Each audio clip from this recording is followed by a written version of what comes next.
আমি যখন নিজে দেখেছি ওই মাটির নিচে এত বড় বড় নখ হয়ে গেছে এক একজনের, চুল দাড়ি গপ মনে হচ্ছে জঙ্গল থেকে বেরিয়ে আসতেছে।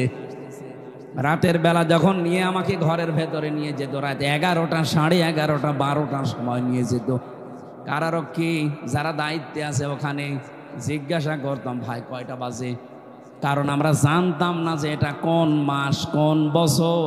এমনও মানুষ ওখানে আছে 14 বছর পড়ে আছে।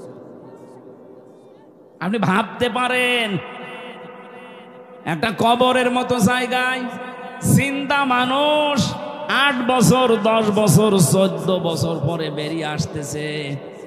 ও জানে না যে এখন কোন বছর চলছে, ও জানে না কোন মাস চলছে তাও জানে না, কোন বছর চলছে ওর জানা নেই, কয়টা বাজে কি বার আজকে কিছু জানে না।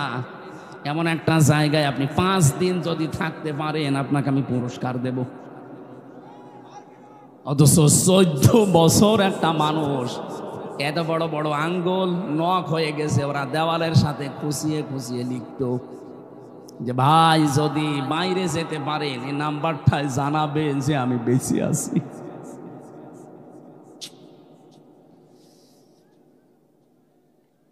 এত বড় কাজ আপনার করার পরও এখনো পর্যন্ত কোনো অনুশোচনা নেই, এখনো পর্যন্ত আপনি কোনো অনুতপ্ত হন না। আপনার বৃদ্ধি দিন যাচ্ছে আরো বাড়তেছে। নিজে নিজে মোবাইল রেকর্ড করে উল্টা পাল্টা কলগুলো মানুষের কাছে ছড়িয়ে আরো বিশৃঙ্খলা তৈরি করছেন। আপনাকে কে বলেছে গাইবান্ধার যুবলীগের এই নেতার কাছে কল দিতে? জীবনে তার খোঁজ নিয়েছেন কোনোদিন? আজকে বিপদে পড়েছেন, ঠেলায় পড়ে ঢেলায় সালাম করছেন। আপনার এই কলগুলো আমার মনে হয় যিনি দায়িত্বে আছে বাংলাদেশের উপদেষ্টায়, প্রধান উপদেষ্টার উচিত যারা এদেশে বিশৃঙ্খলা তৈরি করতে চায়, সন্ত্রাসী কর্মকাণ্ড উস্কে দিতে চায়, তাদের ওইগুলো যেন বন্ধ করা হয়। এই কলগুলো কোনো দরকার নেই, কারণ দেশের যার দ্বারা উপকার হয় না তার দরকার কি?